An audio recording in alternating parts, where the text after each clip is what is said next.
Hey guys, Rick here. No, this is not my layout room. This is my dining room. Taking a little break from the train room and hanging out with the family. I showed you guys in my last video. I got something in the mail that's going to help me out on my next build. I'm going to start doing the tunnel portions that I'm going to have underneath of my one abutment. So what you saw me purchase was this little guy, this mold, to make the insides of the tunnels. And I'm going to show you how I casted these and then show you what the final product looks like. So we are going from this to this. Coming up next. All right, guys. So I moved down to the basement. Because I couldn't, I ran through this video once already upstairs, and with the kids and the wife and the dog and everybody making noise, I had to scrap that, and I'm actually going to redo it now. So, materials used: cold water. I'm using plaster of Paris. Got this at, not sure if it was Michael's or Joann's, but one of those kind of shops. I guess you could probably pick it up at hobby shops too. You may even be able to get it at your home centers, Lowe's, Home Depot, all those guys. If you've used plaster of Paris before, this will just be a refresher. If you haven't, comes in a powder. As always, safety first. We're going to put our goggles on just in case we get anything splashed in our face. A glove is not necessarily a safety tip here, because it's not like this stuff is going to seep through your skin and cause any harm. I guess if you are allergic to any of these things, it's probably best. I just wear it because it's easy to clean up. You're going to need a bowl. For this particular mold, you're going to need some Scotch tape and, of course, your cold water. So here's how this works. They explained on the instruction sheet that this mold, as is, just this section, when you cast it, if you do the other half, you will get the equivalent of what would be a double tunnel portal. To get a single portal, I thought this little section here was supposed to be casted to give you extra space, and I was wrong. This, you're going to fold this over, and unfortunately this thing has no way of holding itself together. That's where the tape comes in. I should have did this without my glove. I've just been taping down the sides, trying to get it as close as possible to being closed. I'll show you in a minute. This thing does not make a really well tight seal, but a piece of tape in the front and a piece of tape in the back seems to do all right. That one's too short.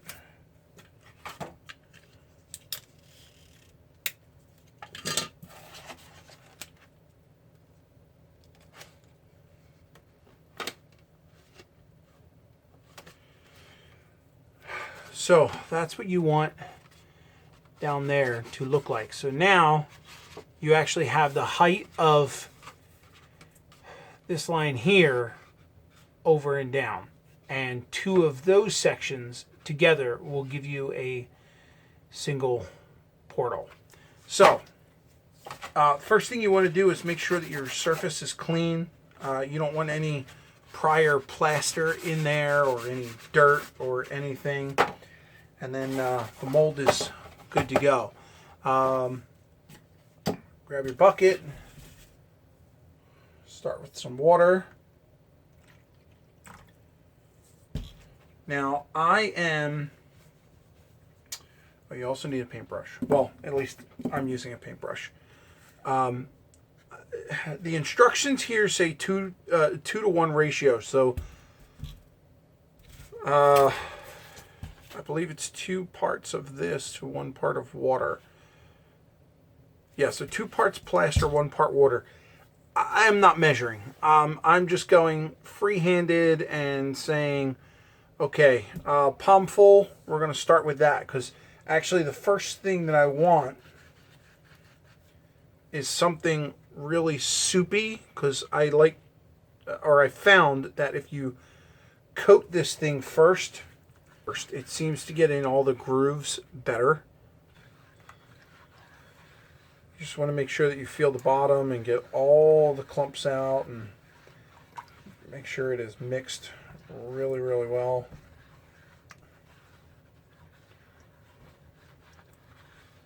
Where this stuff starts coating your hands like a real thin pancake batter, like that. What I was doing is taking my brush, just getting some of this in the brush, and just painting it on here, just so that it fills every crack and crevice.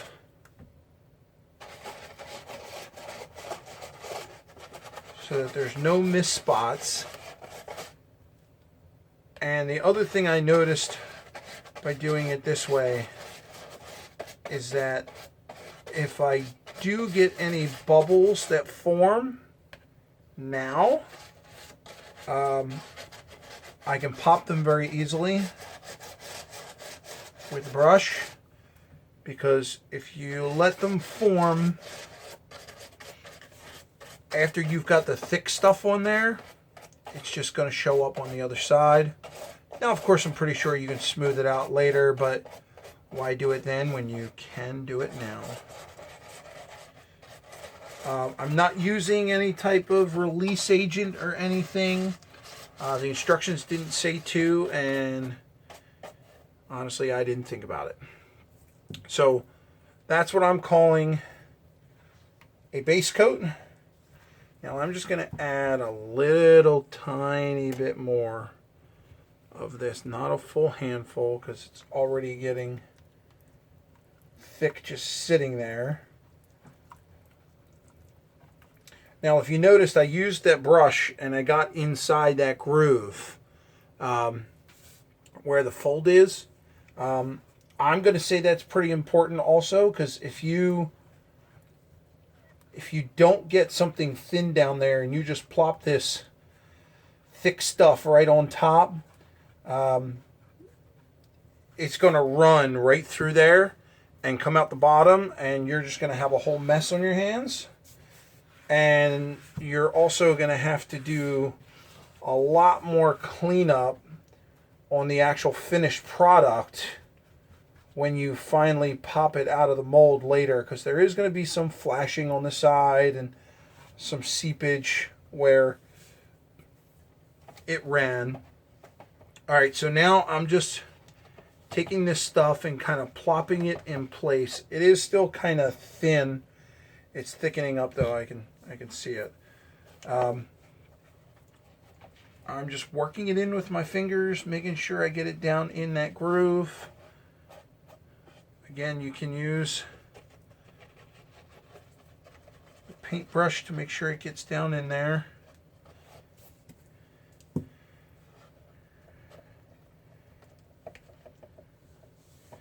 And you can see already, this stuff's already trying to set.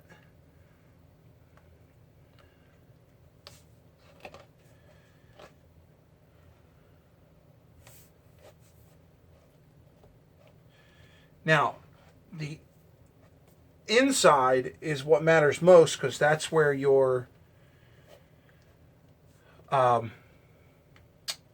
that's where your rocks are. So that's the most important. But on the outside, you can put this thing on thick. You can put it on thin. All depends on, you know, how you want to work it. Obviously, the thicker you make it, the longer it's going to take to dry. I did do one portal, and I did it a little thin, and it came out okay, but boy, was it fragile. I really had to watch how I was just handling it. What I have here is just a flexible piece of plastic. It used to be a ruler of my daughter's, but now it belongs to Dad. And I'm just trying to use that to skim off some of the plaster, and this stuff is actually setting up really fast.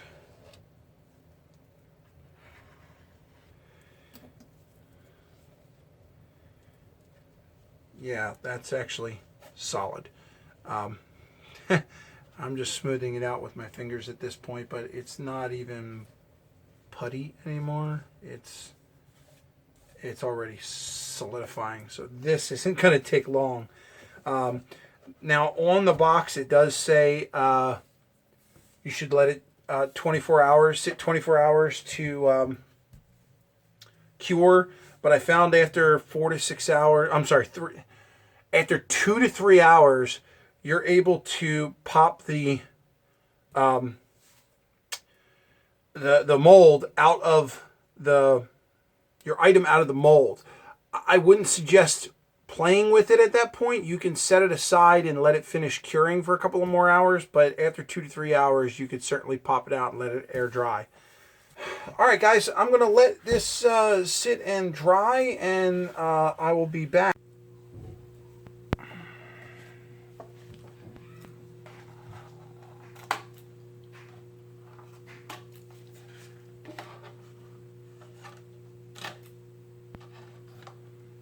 Alright, just cut through the tape on the sides that we put on to hold it. The extra pieces are going to crackle off and fall to the table or to the floor, depending on where you're sitting.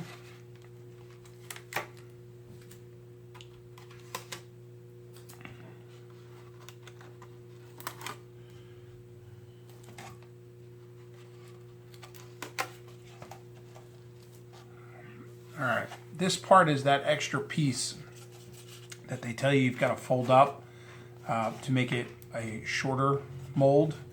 So just easily try and pry that upward. There we are. And it gives you a place to actually grab your mold and pull it out. What they say in the instructions, a little flashing on the side, is to put your hands underneath and kind of pull the sides out. And I'm not sure if you could see that, but it kind of cracks out of the mold a little bit, going down the side, both sides there. That one's the best. You can see that real good. All right, that one's cracked, but it's not coming up on camera. But then you can just grab your mold from the top and just gently lift, and you'll see it'll pop right up. And again, I didn't use any release agent or anything on this. And there's your duplicate. And you can see the mold pretty well, but let's see if I can put this, getting too much of the light. There we go. There's all the texture. So you will need to sand and trim all this back. You can do that a couple ways. You can use a piece of sandpaper. You can use a sanding block. I also found that you could use a utility knife. Give yourself an even surface. Now I would still go back with sandpaper just to get it really nice and smooth, but at least that takes care of that burr I'm not sure if you can see that little line there from the mold. It'll at least get that down so you don't clog up your sandpaper with too much plaster. But I think I might have pulled this a little early. It seems to still be, it's not wet, but you can definitely feel the dampness in the plaster. So I'm definitely going to be real careful with it. Now, once you get 2 of these together, what they tell you to do is once you have your molds all sanded and they're all perfect and everything, you get a piece of plaster cloth, you put it over top, you let it sit, and you have a tunnel. Now, luckily for you, through the magic of preparation, I did that earlier. For a single track, I've got my plaster cloth just draped over top, and I let it sit. And then actually what I did, because I didn't feel that the plaster cloth was holding all too well. If you notice as you go along, you get a lot of dust build up. Especially from the plaster cloth. When you're messing with the plaster cloth, you tend to get some plaster left over. So what I did is I just took that and I sprinkled it across the top, and I got just a plain old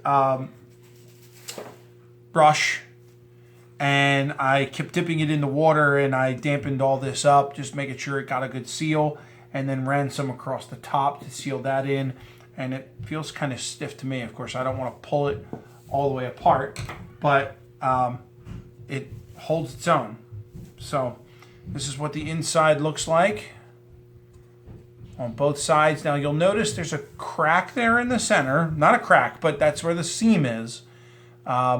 I think what I'm going to do is make up some more plaster and just kind of fill that in. I don't think you're really going to see it on the layout, but I kind of know it's there. And actually you will see it if I ever do a ride along, you'll see that visible line going down the tunnel. So I'm going to get some, just make up some plaster, some liquid and, or not liquid, plaster of Paris, mix it together, make some up, and just kind of dab it in there and let it sit.